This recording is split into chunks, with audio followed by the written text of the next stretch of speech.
Welcome to a special DPS Q&A. I am DPS Communications Manager Nicole Brady, and we are talking with DPS Chief Financial Officer Chuck Carpenter today about some community questions about DPS and school finances.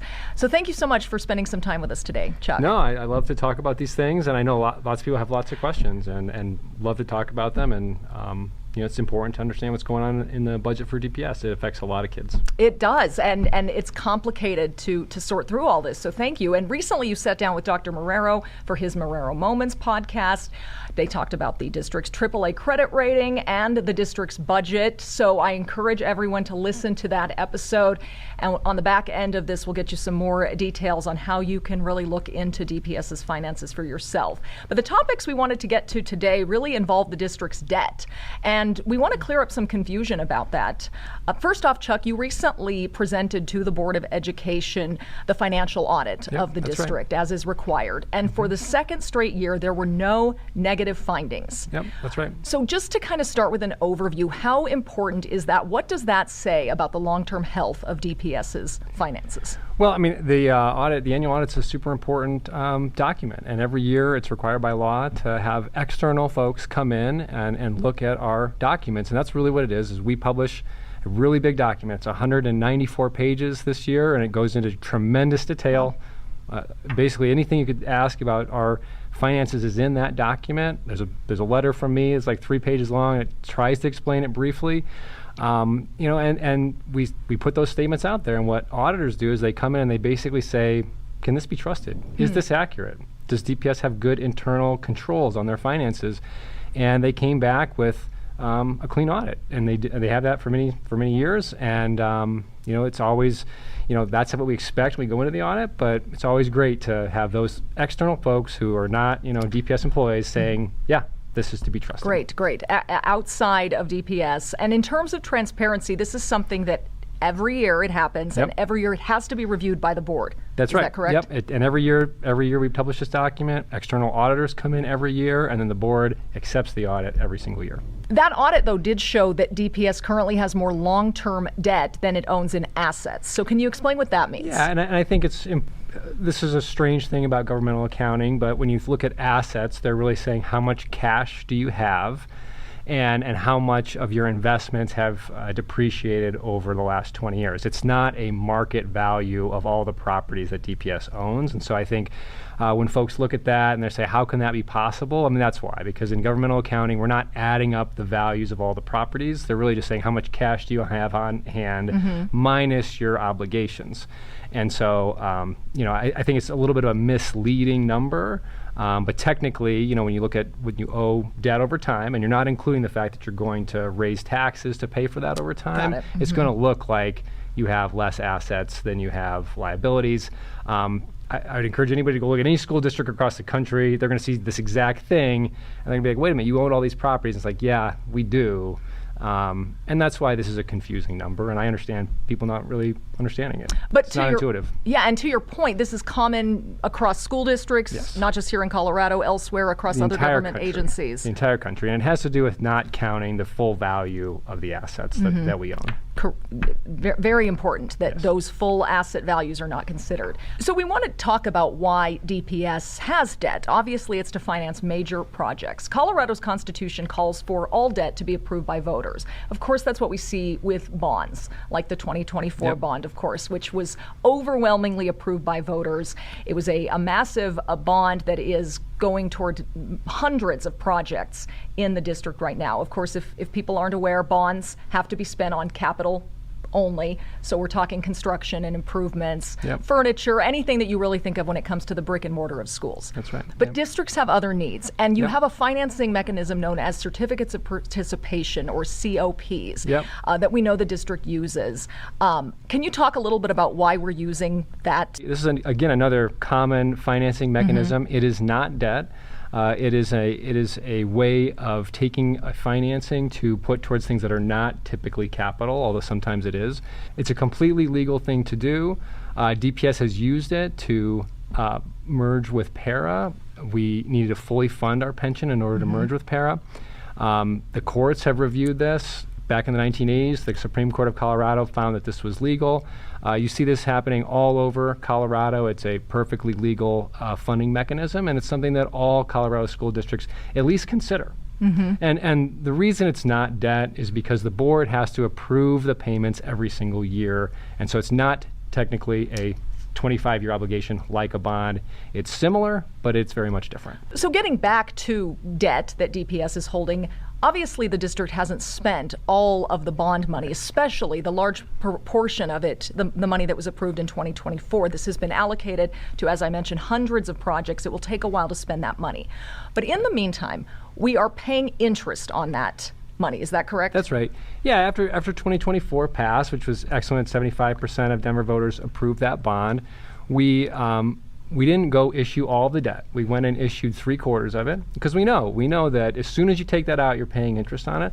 But we know that over the next 3 summers, we are going to be doing a lot of construction projects. We're going to be spending a lot of money, and there's a lot of work that goes up front. You're working with architecture firms and design firms to make sure that everything is in place to do these projects. And so we went and we did take out we took out the debt in 2025. We have about 3/4 of it on the books, and we're going to be spending it down over the next 3 years to help Denver kids. And then when we need the last quarter of that, probably in 2027 or 2028, we'll go out and issue the remainder of the bond. Eventually, as the dollars are spent, the district no longer has that money as a cash asset. So we see that number shrink, and then the debt is still on the books. And this is something that's been raised in the community. Does that just further deepen DPS's net negative position? I mean, technically you're going to amortize the payment because as soon as you spend it on a capital project, that becomes an asset and it depreciates over time. Technically, it will put us further in, but I think, again, this net position number is not, I think, what people feel when they look at that, because you're not taking all of the sort of market value of all the properties into account. So it's technically right, but I think from an operational standpoint, it really doesn't change anything in terms of what voters would expect. We are taking out the money in bonds. We're putting it into the exact projects that the community supported through the CPAC process.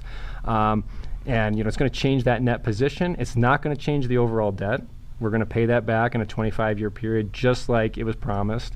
And so I think in some ways it will change that number, but I don't think it really changes any practical reality. And even going back to the audit, they look at that number, and they have time and time again said that Absolutely.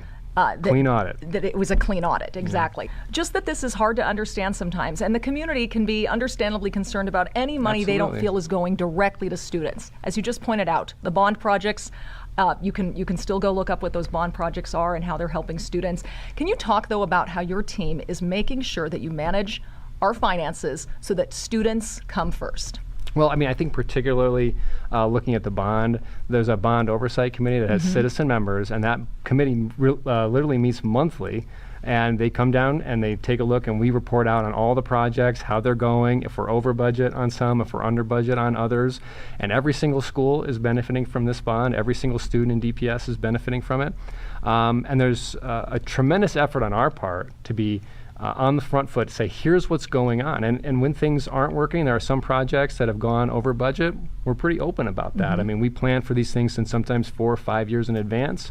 It's hard to predict, with inflation, tariffs, and all the things that can affect a capital project. But, we are a completely open book on this. And I think that's why the community for years have supported DPS bonds. So that's on the bond side. But I think on the other side, DPS is putting almost over 90% of our funds are going right to school buildings. And it's either in principals' budgets or in things that you'd expect to be at a school, like the buses taking kids there, the utility bill at a school, the plowing of snow, if that's the case. So over 90% is happening at schools. And that's something that we can demonstrate and have in our budget presentations, and we can say that this particular school, this is exactly what this is going for. Every single school has their budget published online, and with a couple of clicks through the DPS website, you can pull that up and see exactly how many students are there, exactly how many teachers are budgeted, and how all of our funds are helping kids in DPS. Excellent. 90%.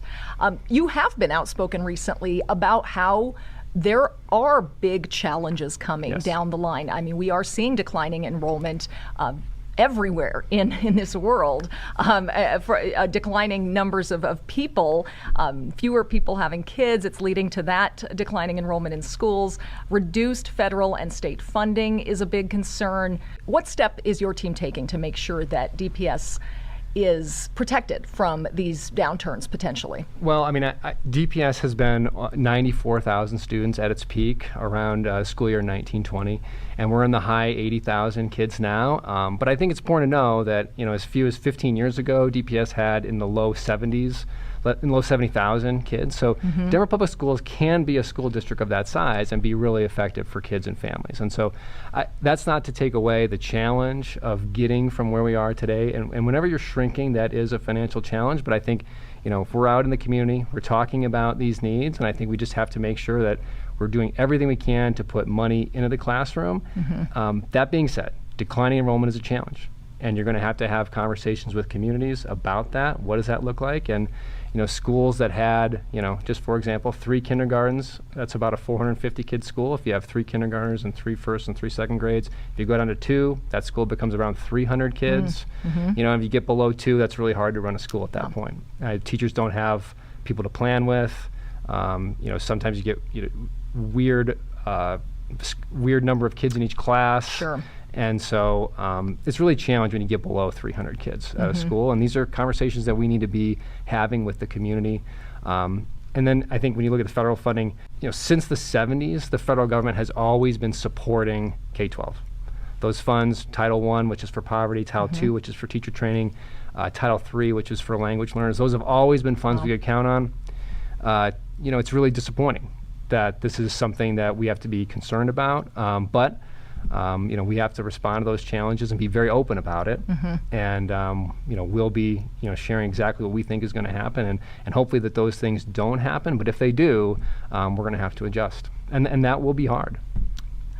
Absolutely. We will have a state legislative session starting again here soon in January. Yes. And I know you will be working very closely with state lawmakers and advocates to make sure that schools are funded. Some community members always raise concerns about just transparency when it comes to finances. How can the public look at, review, and even maybe comment on DPS's financial picture? Well, I understand this. And I think when you look at a budget that is at this point over $1.5 billion, that it is almost impossible for just typical folks to look at this and really be able to say, I really fully understand all of this. In terms of transparency, I think we make every effort to put this stuff online and to have community conversations. You can certainly come and comment to the board at any time. But I do think this stuff is out there. And I think if you want to go look at it and you want to see it and you want to email our office or talk to us about it, we are open to do that. We're open for business to have conversations about this, like this right here. Right here, yeah. But I think, we love talking about this, and it's probably boring to a lot of people, but we do love talking about this, and we want people to understand how I think we spend our money really, really well. We have some of the highest paid teachers in the state. We're always investing capital. We're investing in our curriculum. So I think that we are spending our money really well, and I think we have a really great story to tell, and so I'm more than happy to share whenever people want to talk about it. I'd like to add on transparency that our Board of Education's Finance and Audit Committee meets almost monthly.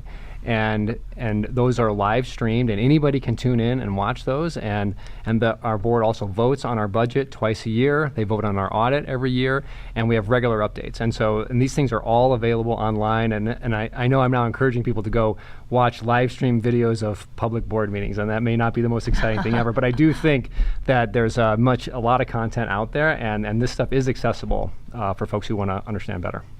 We know you are, because we just had you down for a Marrero moment that I encourage people to listen to. Actually, Chuck is going to be joining me again in the spring for a DPS 101 podcast where we break down all things inside DPS. We'll be talking to all kinds of leaders, so stay tuned for that. Again, there are many, many ways you can stay fully in touch with what's going on, not only in finances, but within Denver Public Schools. Thank you again, Chuck Carpenter, CFO of DPS, for taking time to shine a light on this process. And thank you for listening.